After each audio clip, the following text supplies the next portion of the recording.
Yo, guys, ladies and gentlemen, welcome back to another Bootios Boy Wrestling fan interview. Today, I'm joined by my very special guest. It's been a long time in the making of this interview. Iron Rip Byson. How's it going today? Hey man, cheers. How you doing? I'm doing good. I don't have anything to cheers, but I'm Oh, doing that well. good, good. Are you safe? Are you staying healthy during this COVID? Oh yeah, no one wants to visit me. I'm all by myself. That's just sad and depressing. No, don't worry about it. I mean, if you count Delmy XO, yeah, she's with me, but just one other person, and she doesn't go anywhere. So, what have you been doing to stay active? First, that's my first question because I've seen your gym videos, just sort of, on your Instagram, and I want to hear about your home gym. What do you have for equipment? Oh wow. Well, I went and when I first started training for professional wrestling, I between paying for wrestling school and stuff, I didn't really and my part-time job wasn't covering gym membership at the same time, so I went out and I bought a basic 300 pounds of Olympic weights and a barbell, and I found a bench press station on the side of a road, and that's what I put that in my basement of my parents' house, and that's what I started with, and it kind of now has become a little. I guess it's what I spend my money on, other than food and drinks. What you call it? It's weightlifting stuff. So I at one point had over 650 pounds of Olympic weights, 150 pounds of the 1 inch standard uh, barbell type weights and with the adjustable dumbbells and stuff. I've had two benches. I've had a strongman yoke, which doubles as a squat rack. I now have a squat rack that's a wall mount squat rack. I have a strongman log. I have a hex bar deadlift thing for our farmers carries and stuff. I have bands and kettlebells and ab wheels and everything you can imagine. I have a full gym. It's pretty. It's pretty It good. sounds pretty awesome. Yeah. So you, as I introduced myself before we started recording, I saw you as Tomahawk. Now you go by Iron Rip Bison. Can you tell me and the fans what happened to Tomahawk?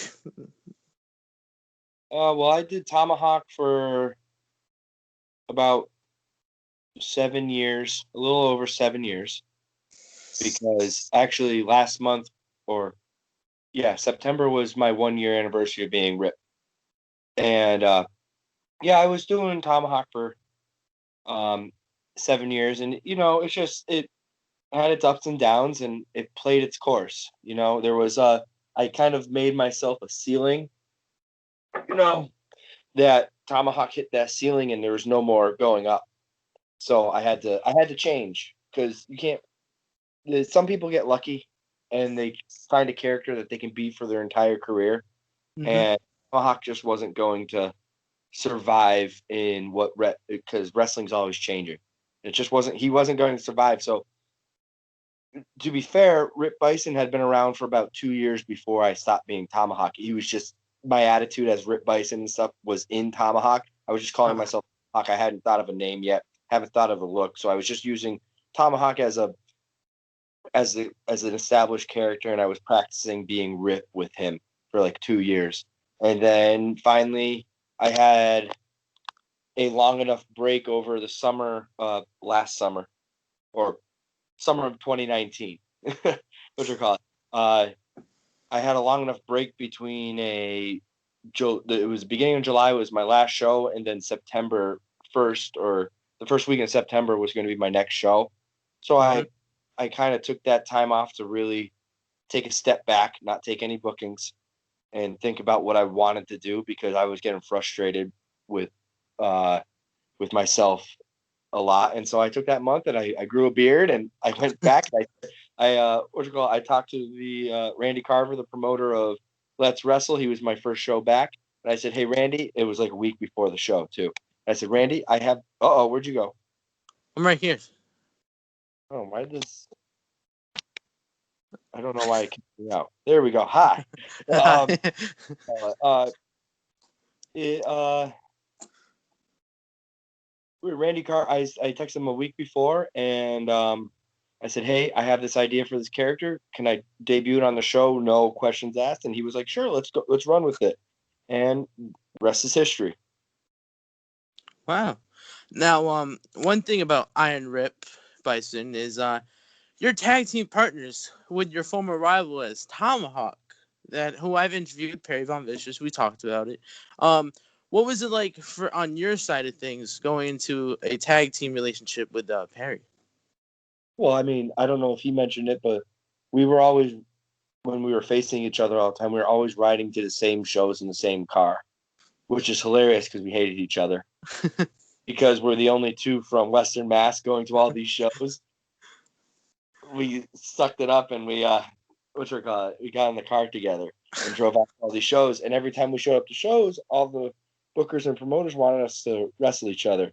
And so, after you do a bunch of car rides with your worst enemy that you've been feuding with for about a year and a half at that point, you finally go and you say, "Hey, let's stop fighting each other and let's just kick the tar out of everybody else." And so that's what happened there. And then we started getting booked everywhere as a tag team. So, can you tell me and the fans about the experience that you had at the National World Monster Truck Museum?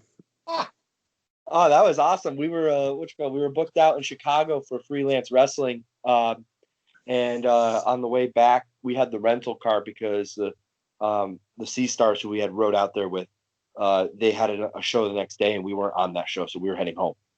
And so we had the rental car, and we're going back, and we were driving right through I think it was Indiana where it is, and and Perry loves monster trucks. I love monster trucks. There's nothing to hate about monster trucks, and it's the International Monster Truck Hall of Fame.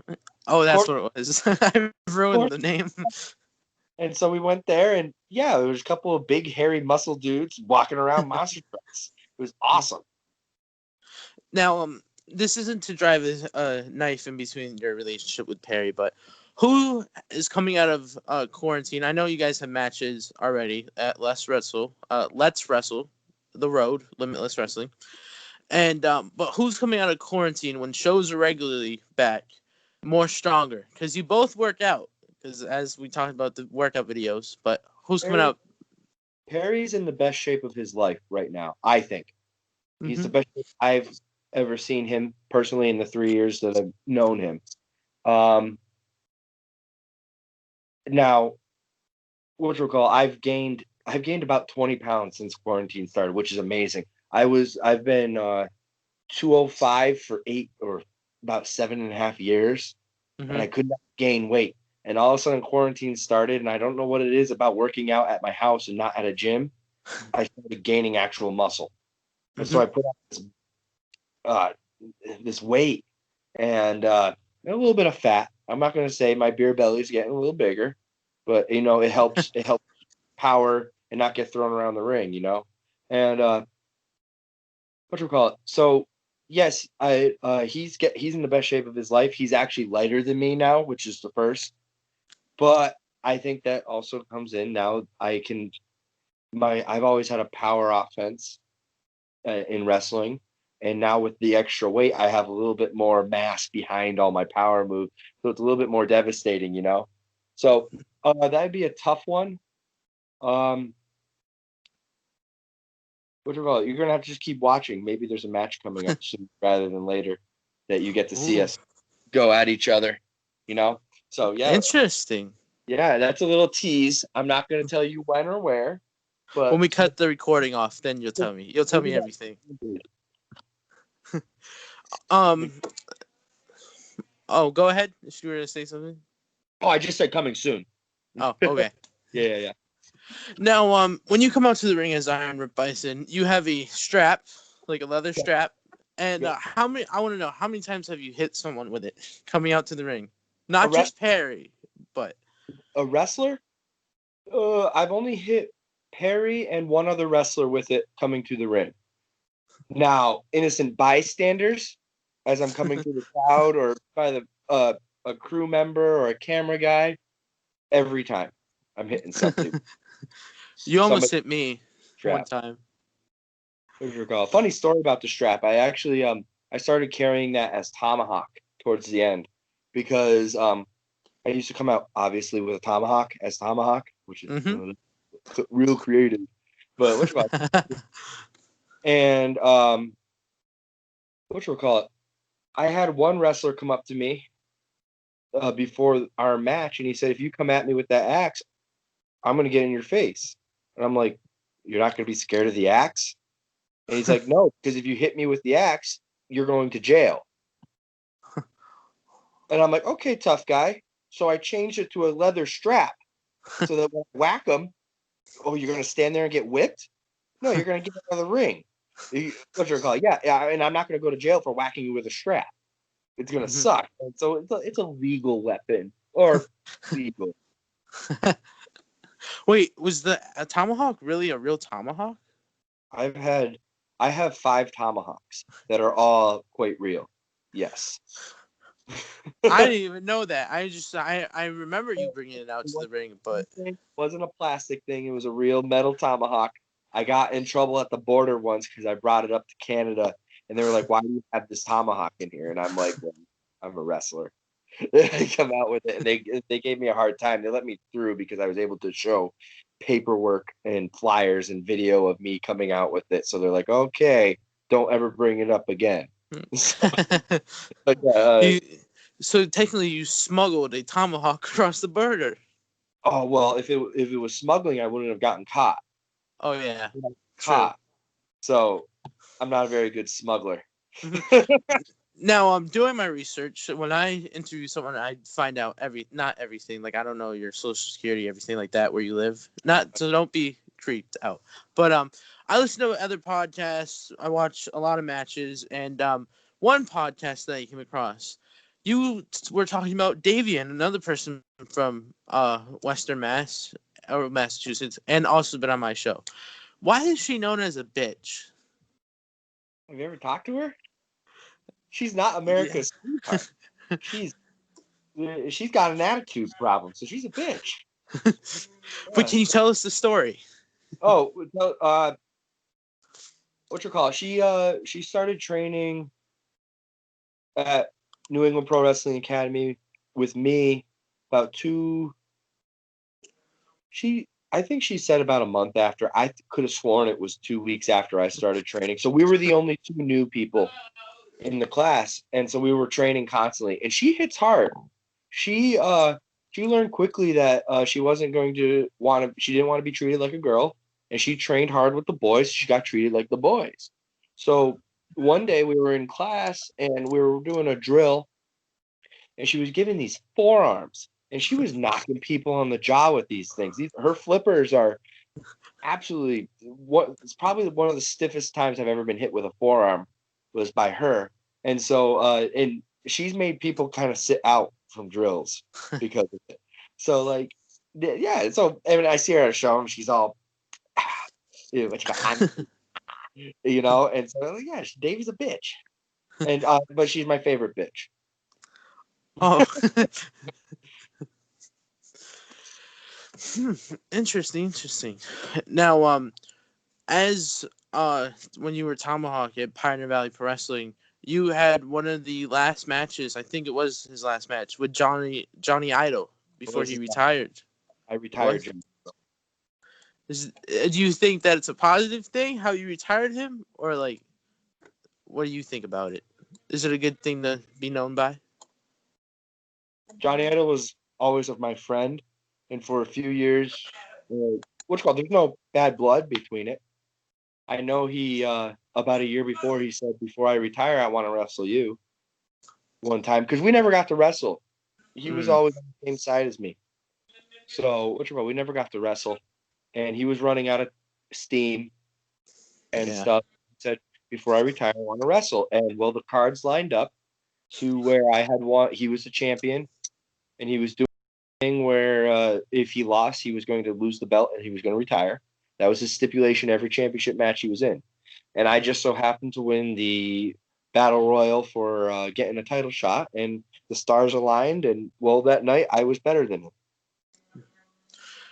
Now, on Perry Von Vicious' interview, I talked about you guys had custom made action figures made for you guys, and you were imitating one.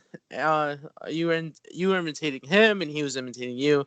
He made you sound like a pipsqueak bitch. Like that's what you said. And how did you make him sound again? Oh, I don't remember how I made that's a year ago, and I've been dropping my head. But yeah, I was mocking Perry. There's a certain way you gotta.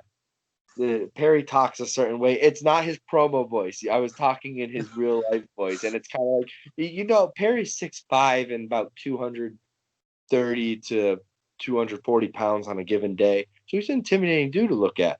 But if you're talking to him just normal and he's not in the mood to wrestle and stuff, he just sounds like a librarian, him that school teacher voice, I can't. I honestly, I'd have to watch the promo back. It's somewhere buried in my timeline. But yeah, I'd have to watch it back to hear what I did. But yeah, it was what do you call it? That was a fun time. That was fun. That was probably some of our brightest moments. Now, one match that I really enjoyed watching was you versus Warhorse back at Limitless Wrestling. Everybody who's interviewed me, they always bring up the Warhorse match. Because it's such a great match. Hey, it's only 6 minutes long, and it was on a stacked card up there. But yeah, thank you. You're welcome. Can you tell us about that match? Well, I mean, 2 weeks before there was a Let's Wrestle show, which is Let's Wrestle is kind of the farm league for Limitless. That's where Randy goes and he tries out some guys that he wants to bring in before he puts them on the big show. Mm-hmm. And that weekend at Let's, I was wrestling Covey Christ, who's a good friend of me, and we're better enemies, So we have the same mindset, and we had a killer match. And so Randy was very happy with it. So he decided that Monday after the wrestling weekend, actually we did tapings the next day for his YouTube channel, and I had two or three more good matches that day. So I had a really good weekend, and I really impressed Randy with Rip. And he said he messaged me on Tuesday. He said, "Hey, in 2 weeks, let's show." And I was like, "Great." And so, and now I'm like, "Okay, big show. Here we go. What am I going to do? What am I going to do?" And I'm watching everyone get announced in their matches, and Warhorse doesn't have a match yet. He's just saying Warhorse is going to be here. And then about a week before or 5 days before the show, it was the Monday before that Friday. Randy messaged me and says, "Hey, I think I'm going to run you versus Warhorse." And now I'm kind of like, I go, "Oh, great." Obviously, I go, "Oh, great. Good. I have a match now, And then I was thinking about it, and I'm like, holy crap. Rip is a nobody. He hadn't done anything. He was just, it was 1 year, or it was 6 months into me being this new character. I mean, I've wrestled high profile matches before as Tomahawk, but this was new. It was a whole new experience. And whatchamacallit, and all of a sudden, a week out, I find out my opponent is one of the top indie guys in the country, arguably one of the top. Whether you think he's great in the ring, but he is one of the top, most popular indie wrestlers right now. Yeah, and that's a big deal because there's other guys that show that Randy could have put me with, but he's bringing in this guy, and I got to wrestle him. Nobody got to wrestle the independent wrestling TV champion, Mm-hmm. And actually I didn't think it was going to be for the belt. I thought I was just wrestling him, and then gets there and says, "Oh no, every one of my matches is a championship match." So I'm like, "Oh great, now it's even more stress on me. Now it has to be a good match. I can't just suck." Yeah, and so and I was really nervous. I was kind of freaking out because there was a little piece of me that for 6-7 years before that, I was telling myself, I'm ready for the big show. I can face anybody in this country. I can do that. And then as we got 3 days out, 2 days out, I all of a sudden started second guessing myself. I said, can I really back up what my heart and my mind is telling me, where I say I'm ready for this? I'm more than ready for this. I've been ready for this for years.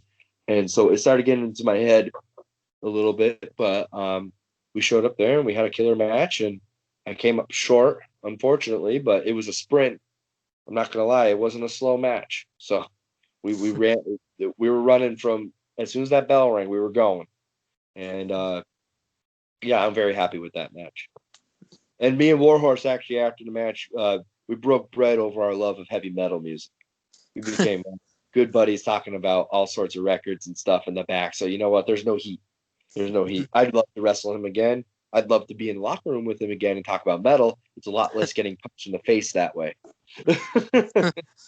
Now, this is a fun question, so be prepared. It's gonna get you at first, I hope. Do you always eat your balls with thumbtacks in them? Let me clarify. Meatballs with thumbtacks in them. Well, I don't eat either kind of balls with thumbtacks in them. What you call it? No, that was 3:30 in the morning at Danger Kid's house. That was at 3:30? Yeah, that was 3:30 in the morning.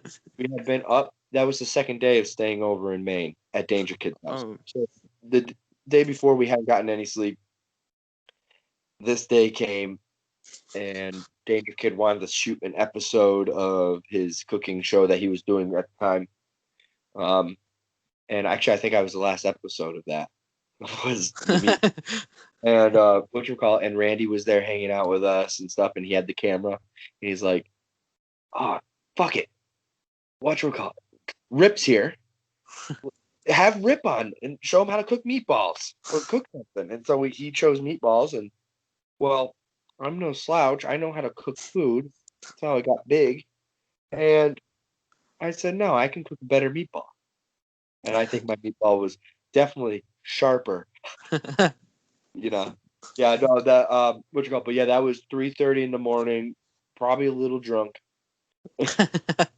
And it was just yeah, we had a blast with that. Those meatballs were gross. You didn't eat one with a thumbtack in it, though, did you? I took a good bite out of it. With the thumbtack. Watch the video. I did, but I'm like, There who you eats go. a thumbtack meatball? Covered in thumbtacks. That's the actual meatball you see cooking. I put it in my mouth. It hurts. It stabs the roof of your mouth. It's like eating a whole bag of Fritos, and it's just crunching the roof of your mouth. You know how it gets raw after. Yeah, it's like eating that. But yeah. Well, how did the Gusher meatball taste from Danger Kid's recipe? I think what was wrong with both meatballs is that we used turkey instead of like. So I think the beef would have been better. But yeah, it was something. Of all the things I've put in my mouth, that was one of them. I like how you got yelled at to put gloves on when you were just gonna do it barehanded. I mean, germs cook off. Germs cook off. I don't know. I don't understand why I have to wear gloves. Gloves make my hands sweaty. Everyone has glove issues with sweaty hands after. Mm-hmm. Unless you get the ones with the baby powder in them. I didn't even know that was a thing. I'll look into that. They're messy. Now, is there like a favorite match of yours as a singles competitor, a tag team, and a title match? Oh, that's an essay question. All right, I want you to write a full 5-paragraph essay on it then. I wasn't good at that. Actually, no, I did do one that I wrote on Hulk Hogan for my the MCAS test. It was like, who's a role model for you? And at the time, it was before he came out as being a bad person. Yeah. All that scandal and the racism thing. It was before that, before we found out that. And I wrote a thing about Hulk Hogan in my MCAS. I got a very good grade on it. So, anyways, that was good. But so I guess I was good at writing Hulk Hogan essays. But championship match, a singles match, and a tag match. Mm-hmm. Championship match. It'll probably be Warhorse. Because I like the last championship match I had was with Anthony Green, and I loved that match. Mm-hmm. But in a different setting than what the Warhorse match was, and the Warhorse match was hot. It was really hot, and I wasn't expecting it was it was a big show. There was 300 something people at the show, and I wasn't actually expecting to get the reaction I got for that match. I thought nobody knew who I was, and I Yeah. came here and what you call it. When I'm yelling and screaming to the ring, the strap, I don't hear anything, so I think it's dead quiet. So I just yell because I think that everyone's being quiet. So I'll just make noise, and so I'm yelling and screaming and blah blah blah. And I get in the ring, and all of a sudden I like stop and I look out at the crowd, and they started going rip rip rip rip rip. And I was, and like, not just a group of them, the whole crowd started giving me that. So that match had a good energy to it. The Anthony Green match was more technical. It was longer, and it was a championship match for the Limitless Championship, but it wasn't the Warhorse match was good. I liked that match a lot. It felt right. A singles match. I think my favorite singles match that you've seen so far is that's been released is my match with Ace Romero. I love that match. It's hard hitting. It's exactly the way I always want to wrestle. He wrestles a big man style. I wrestle a big man style. It it meshed. It was hard hitting. It was long. I love long matches. Which we'll call it. Perry and I once wrestled at NCW in a field at a fair type thing for 35 minutes, and I loved every second of that. But what you call it, as Rip in a singles match, Ace Romero is my favorite match, and Rip has had a lot of singles matches since in a year. Which you call it, I've had about since the pandemic hit. I think I'm at about 25 to 30 matches now, so I'm doing pretty well. As a tag, uh, as Mutually Assured Destruction, um, anytime we get in the ring with Logan Black and Chris Benny, the AOC, those guys are black. They're hard hitting. They beat you up, but man, we bring out. There's some ruckus when we fight, and that's probably my favorite tag match. Now, unfortunately I only saw one tag team match, and as you as Rip Bison, and that was back at Blitzkrieg Pro in November of last year, and you guys were going up against the Shook Crew, but it was just Bryce Donovan and Kirby, and Oh yeah, I laughed so hard. First, I almost got hit by the strap because you came running on that little stage, I and you were didn't. right in front of I me. didn't realize So how close everybody was to the ring and that you couldn't walk to the ring. So when I came through, I actually hit a kid with the strap as I was going through. I was like, holy crap. I thought there was a little bit more room in there. No, there's no room. You can't walk. yeah, and I laughed so hard because no one wanted Kirby in that match, like the Shook Crew, because that was a part of their gimmick. They didn't want Kirby, and they're like, "Stay still." And then there's you across the ring just yelling at him, "Kirby, move, move, Kirby! Don't listen to them." And I laughed so hard. It was just funny, and the match was entertaining too. So it was really great. I like Kirby. Who does it? I'll beat up the Shook Crew all day. I don't know why he wants to be part of the Shook Crew, but what you call it? What you call it?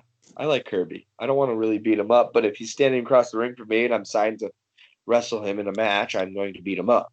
Which I don't really want to. I won't like it. I won't enjoy it, or I'll enjoy it less. I enjoy beating up anybody. Who is someone that you really enjoy beating up? Perry Von Vicious and ZPV. Who? Zachary Pierre, but yeah, Oh, I love beating up ZPB. I love beating up Perry. We do stupid stuff. So those are my two favorite. Now, this next question comes from Delmiexo's vlog from Texas. What is your favorite thing to eat in Texas? Any of the barbecue. Texas barbecue is the best barbecue in the world. And And why is that? I've had Korean barbecue. I've had like the Memphis style barbecue. I'm actually a huge barbecue nut. By like other than lifting weights and wrestling and drinking, obviously, I read a lot of articles about cooking barbecue food, like smoking meat and stuff. And actually, that's what now that I live in my own place, I'm going to go into and start messing around with smoking and grilling more and stuff. So like that's one of my favorite things. So when we were going down to Texas, that was a huge selling point for me to go down to Texas, was because I knew that we were going to have a bunch of downtime in between shows. We can eat some good food. Mm. Now, one question that I want to ask: we talked about exercising, working out. What has your diet been like? You said that you gained 20 pounds, but what's your diet been like? Lean, and it's surprising because some people don't know this. I'm a type 1 diabetic. Oh wow. So yeah, I don't you don't need it, what you call it. A lot of people let it mess with their heads and they make it affect their life. When I was on high school wrestling, I knew how to eat clean and stay healthy. So basically, uh, what you call it? When I went to my doctors when I got diagnosed, they were like, "Oh, you got to eat clean, you got to eat healthy," and I'm like, "Oh, that's just like wrestling. There's just Hmm. what you call it. It's just like in season wrestling." So it's been pretty low carb, lots of protein. Obviously, I've noticed that my body responds really well to a high fat diet, not like bad like butter fat and stuff, but like bacon, sausage, animal fat because it's my favorite one to eat, and it stays on there and it gives me it gives me that sustenance that I still eat some carbs and stuff. Like I have a real sweet tooth, but I don't eat like a lot of rice. I don't eat a lot of potatoes and stuff. Like I'll have it once in a while, but other than that, it's salads, it's chicken, it's any sort of meat actually. No meat is bad. Except I don't really care for pork chops. I don't know. I love pork. Pork chops they're dry and annoying, but what do you call it? Yeah, any type of meat. What do you call it? And that's how I live. If it number one thing I buy at the store is the first thing I go is okay, what's my meat for the week? Actually, it's eggs. I go to the egg section, get 36 eggs, and then I'm like, okay, now I can plan my lunches around this. What you recall. And so it's whatever I'm feeling that week. Because sometimes you buy something and it's not that great. But if I focus around the meat, I can just have a salad with it and I'm happy. You know, I eat half a bag of the, how the salad comes in bags. I eat half of a bag with my lunch every day. So I have to buy like 3 of those damn bags for 1 week, and I eat it all and stuff. And yeah, just if it grew out of the ground or something can eat it naturally, that's what I eat. Don't need to. Yeah, I mean, although I do love chocolate and candy. I love chocolate and candy. My favorite thing. We have candy bowls actually all around the house filled with rich kids, Twizzlers. There's chocolate over there. We have candy, but no cereals, no bread and stuff. Halloween's right around the corner, and unfortunately, got canceled where I am. But Well, I mean, I would probably go out there and fight the kids for their candy. That's the thing. I you like just giving out candy. They'll ring my doorbell and they'll all be in gear, and we're gonna have a wrestling match. I'm not giving them candy. The winner keeps the candy in their bag. So they might have to start over the night if they can't beat me. that's when you can bring out the tomahawk and say, "Oh, it's part of my costume," Oh yeah, right. and you can't go to jail. Ian with beard. You could be like, "Oh, I didn't know it was real metal. Like it came with the costume." Yeah, when I throw it and it sticks into their back as they're running down the street away from me, Now, one thing that I wanted to ask you as well is a couple weeks ago on the road, Limitless Wrestling, which you can watch on IWTV. I'm not sponsored, but I'll just throw that out there anyway. You faced Delmi Exo, who she's posted on her story. You guys live together. She's been my girlfriend for 5 years. Yeah, I didn't know if I should say that or not, so at least you said it. Well, you can say it all you want. It doesn't matter. When she All right. steps across the ring for me, she's just another wrestler. Was there any like heated arguments leading up to that match that maybe brought a little more aggression out? No. I treated her like I treat any opponent. she gets no special treatment. Wrestling is kind of weird in that sense for me. Like, I care a lot about it, and if it wasn't for wrestling, I would have never had met her, type of thing. I don't want to say that I'm putting wrestling over her, but like they're equal in love. So wrestling Delmy is a dream come true for me because I love both of them, you know. And so no, I don't know if she was mad at me for beating her up bad, but dropping her on her head a couple times. Now, how did it make you feel that she made a TikTok out of that match of kicking you in the head? Oh, I told her to do that. It's funny, I got knocked out while she was kicking me in the head. But it was the first time in a match I've ever been knocked out. And yeah, she kicked me right in the head, and I saw stars. And all of a sudden, I knew she was hitting the rope, and she ran into me. And I didn't go down, luckily. Jeez, but it was all I could do to stay on my feet. Now, just a couple more questions. What has been the worst bump that you have taken in your career?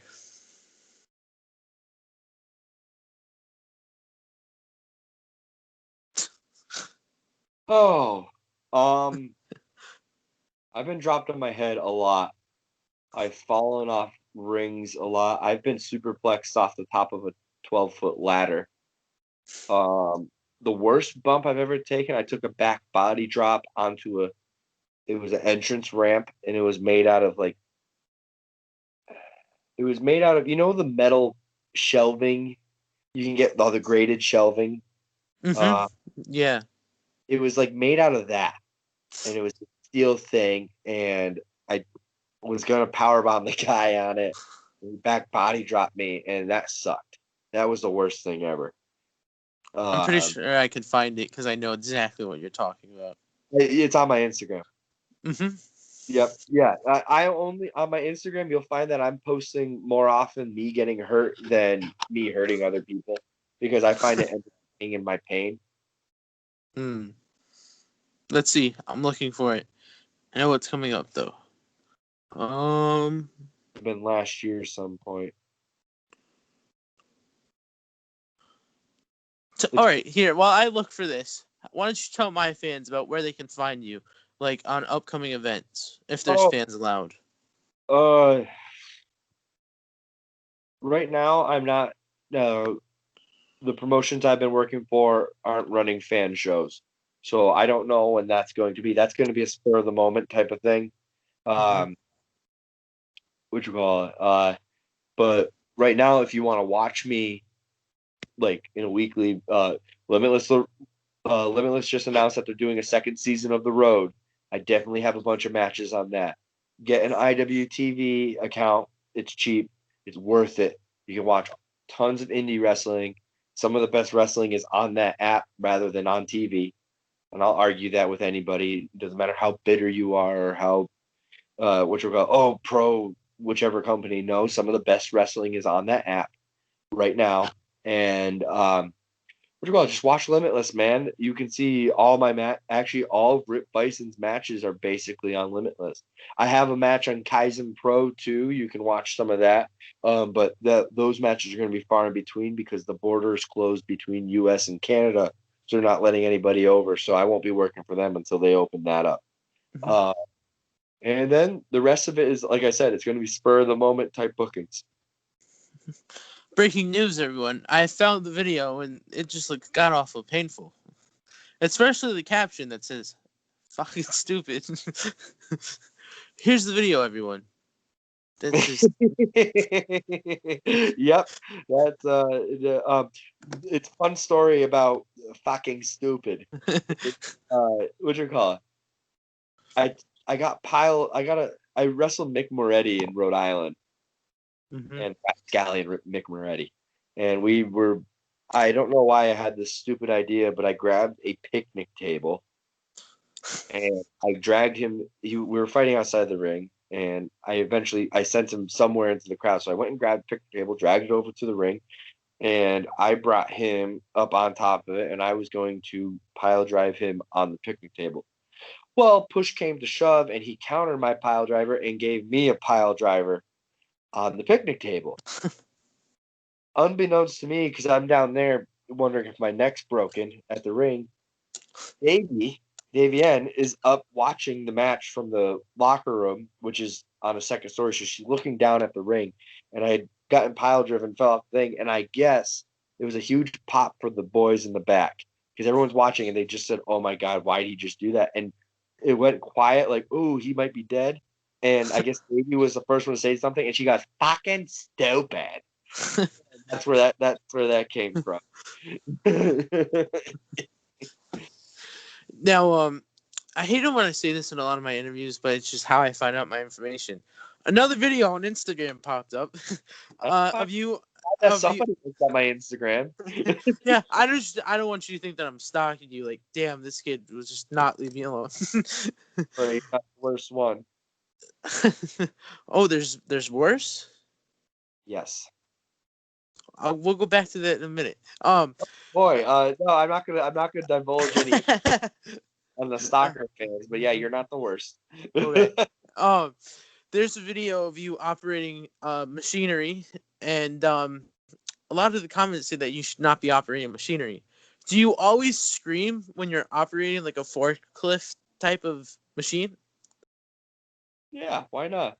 Makes my boss look at me really weird. Like, why is that guy laughing and screaming while he's driving this the machinery around the yard and stuff? And, I mean, my dream job is to be a wrestler full time, and right now, I mean, well, before the pandemic, it was only a weekend gig. I would have one show at least a weekend, maybe two or three, depending on if it was a good weekend. But I usually had about a show a week, and well, and now it's boring. I'm just stuck at the day job, and I can't. I mean, I'm still kind of ripped there. I'm miserable to deal with, throwing things around and stuff. But I gotta make it fun for me. Now, is there any match in your career that you would like to go back and maybe fix it? That's a hard one because I've had some stinkers. Even Tomahawk, I've had some stinkers, and Rip not so much. Rip has been very good. All of his matches have been really solid to great. I'm not trying to say that. That's feedback that I've gotten from people. All you trolls who may be watching this, I'm not high on myself. My least favorite wrestler is Rip Byson. I hate Rip Byson. He sucks. But the feedback I've gotten, Rip has been doing really well. I think so, but other people of power say I've been doing well. Maybe they're just being nice to me and lying to my face. I don't know. I would never know. I'm not going to ask because I know that I hate myself. Uh, but as Rip, no, there's no matches. There's a couple matches where I wish we had more time to do things. They happen too quick and stuff. Because like at Freelance, we had a 5-minute match in a pre-show, and I wish it was a little bit longer. But well, you got to do what you got to do there, and but yeah, I don't have any regrets yet. As Tomahawk, some of my earliest matches, I wish I could go back and knowing what I know now, fix those because there was things that that would have been better if I had maybe said something, and I wasn't because I was scared and I was new and I was a weird Indian in barbed wire tights. Yeah. So yeah, the early matches, and I'm not going to name any names, but I was with some guys who probably shouldn't have been in the ring, but I guess everybody's had those, So those are my biggest regrets. They're long gone now, So Now, a long time ago, you posted a picture. Once again, can you guess what I'm about to say? Oh, you saw it on Instagram? Yeah. It was of high school wrestling, and I commented on it because you said that you were a heavyweight, and I commented that I'm also the heavyweight for my school. And you asked me if I ate people alive, and I want to ask you the same question. Have you ever eaten someone alive in high school wrestling, amateur? Well, it depends on how they cook. Not all people cook good. You know, you got to get them to the right temperature.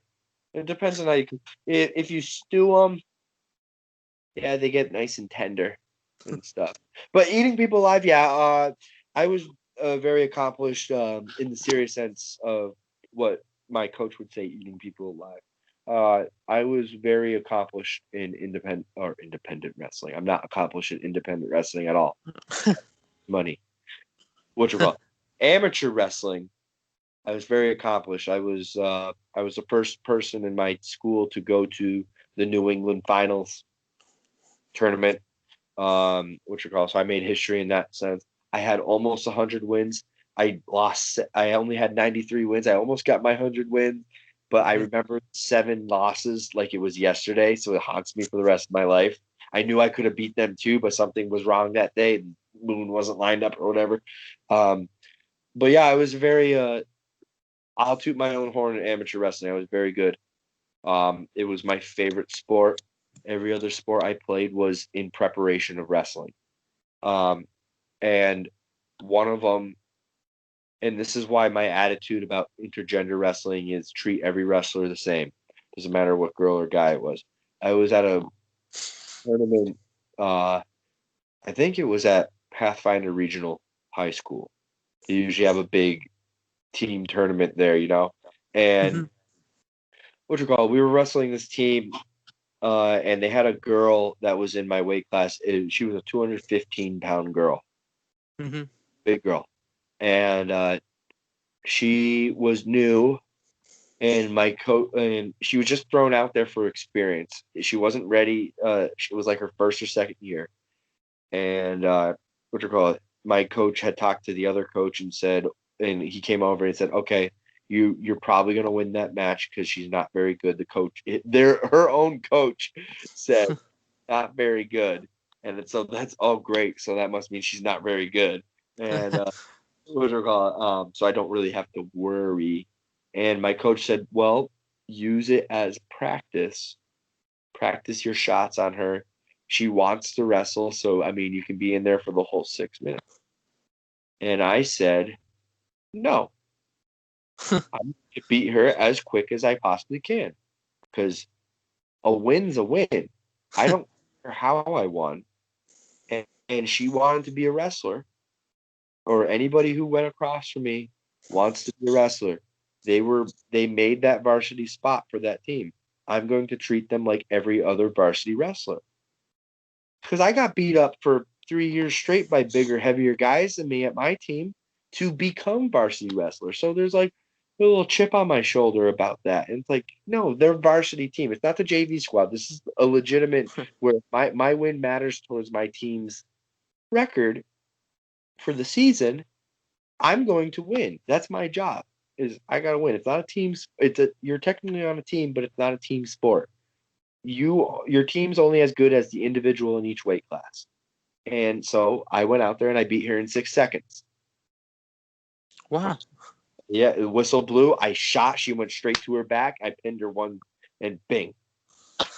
And what you call it? I went back. I shook the other coach's hand. I came back, and my coach goes, "Well, that wasn't really practicing your shots." And I said, "I'm here to win." Goes on my record to get me placed in the finals, or the sectionals. It's all about play.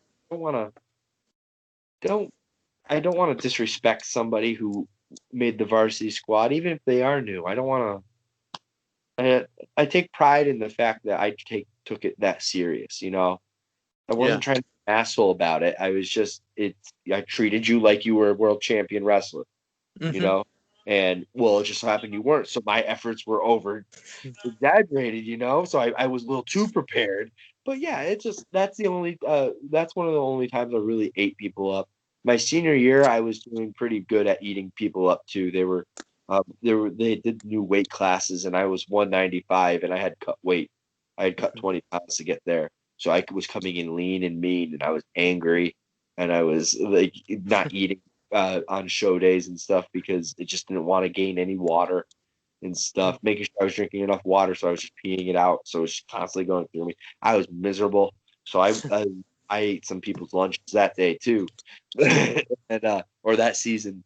and that's the season that I went to New England. So that's what it proves that I was hungry. I ate some people's lunches. But yeah, the amateur wrestling was a different animal, man. Is there anything that you would like to ask me? When are you debuting as a professional wrestler? Did you see my video of me training? I Because saw Perry you. I saw was. you call out Ethan Page, who was Oh, showing your pressing because he's a body guy now. And I saw you mhm. bench. Proud of you, man. I'm proud of you getting in there, putting in the work. Thank you. Some Yeah, my whole basement has turned into a home gym. So. good. That hey, everyone has to start somewhere. And Mhm. honestly, I think having a home gym. Now I have a garage gym, but what you call it, having a basement gym or a home gym, you can really focus on yourself. You don't have to worry about other people and Yeah. stuff like that. It just sucks because sometimes the equipment's limited. But Mhm. hey, I'm glad that you're doing it. I mean, Thank you. you in high school wrestling, college wrestling, whatever you end up doing with your athletic career, if it helps you with that, you're doing it right. Yeah, I mean, I want to be a pro wrestler, like no matter what. It's just a lot of people have told me finish high school first because, Yep. absolutely, and I completely understand that. Like, if I could be start training like right now and then be done in a year or 2 years, however long it takes, because I know each wrestling school is different, and but I think definitely finding a backup plan first is definitely the right step. So, Always have a backup plan. hmm Always have a yeah. backup plan because you never know when you're going to get hurt in a wrestling match. I mean, if you were making $1 million a year, you can afford to not have a backup plan because a Yeah. million dollars can go a long way. hmm Technically, depending on how you spend, you got to be responsible. Yeah. I'm not saying it's going to last you years and years, but you can get through a year of an injury recovery and stuff with $1 million. hmm Uh, at least that's what my personal finance teacher taught me in high school. Uh, what we call it? I know what I make during the year. My backup plan is my current job right now. I'm a welder. Yeah, I saw that you fixed up Perry's bench, and you Oh, even set up, the Sea Stars um home gym, like the cable machine. oh, that's just nuts and bolts. But yeah, Perry Oh. bought the wimpy bench, and he's a big dude, and he's sitting on it, and he looks like the SpongeBob meme where he's all jacked and he's hanging off the bed. And Yeah. Perry looks like that laying on that bench. So he wanted it a little bit stiffer, a little bit more rugged, and so I added some stuff to hold his weight. You know, it's not gonna ever hold 1,000 pounds, but it's gonna hold him safely. And yeah, so what you call metalworking is my day job. I'm not gonna say real job. It's my day job. My dream job is being a wrestler, and the welding has afforded me the ability to go to Texas, to go to New Orleans, to go to Canada, to wrestle in Chicago, to do all weekends in some state that I've never been to before. I got to see all these states because I had a good base job that allowed me to afford this travel and stuff and everything. Because when you start off in wrestling, it's not a glamorous thing. It's not the WWE contracts and stuff. You got to have some money to get money, you know. Mhm. And but yeah, it's now I can kind of now that I have that good baseline, I've had the same boss for 8 years, so he knows I'm a wrestler. And so when I say, hey, I'm not going to be around for the weekend, he's like, yeah, go ahead, go do that. You know, so Mhm. that's cool. Always build a relationship. Always have a good foundation so that you can do stupid stuff on weekends. Is there anything that you like to promote? Watch IWTV obviously because that's where you're going to see me. Mhm. Uh, I know Limitless has a code for a free trial. It's Limitless. Uh, okay. What you call it? Watch Limitless Wrestling. Watch any wrestling. Mhm. Any wrestling. I wish I watched more wrestling. I'm a bad egg. I don't listen to my own advice. I watch only old wrestling on YouTube, but I try to watch especially if I know who my opponent is, I try to find this stuff and watch that stuff. But watch wrestling, man. Support these indie guys. Some of these indie guys, they have that this is their life, this is their job is independent Yeah. wrestling, and they don't ever want to get signed. all the power to them, So support them. Buy a T-shirt. Go on Pro Wrestling Tees. Buy T-shirts. What do you call it? You're helping a wrestler out Mm-hmm. by buying merch and stuff, and liking his stuff and retweeting stuff and watching and views and stuff. You're helping somebody. It doesn't matter if they're in WWE, AEW, New Japan, or if they're on your local wrestling show in Western Mass. If you interact with them, you're supporting them. And what you call it? Yeah, just do that, man. And always follow me on Instagram, follow me on Twitter. I don't have a Facebook. You'll never find me on there. Leave me alone. Instagram and Twitter, you can talk to me all you want. My DMs are open. I might ignore you. Oh yeah, you did that to me for a while, but it's okay. I did it for 4 weeks straight. I was watching. I'm like, oh, is he gonna give up? Oh really? No. Oh, I was about to say like I never give up until I get a response. Stuff. No. Well, man, I appreciate your time. Thank you for doing this. Ladies and gentlemen, thanks for watching. Please remember to like, comment, share, subscribe. Watch IWTV. Once again, I'm not sponsored, but follow him on his Instagram and Twitter. And yeah, thanks for watching. We'll see you in the next interview.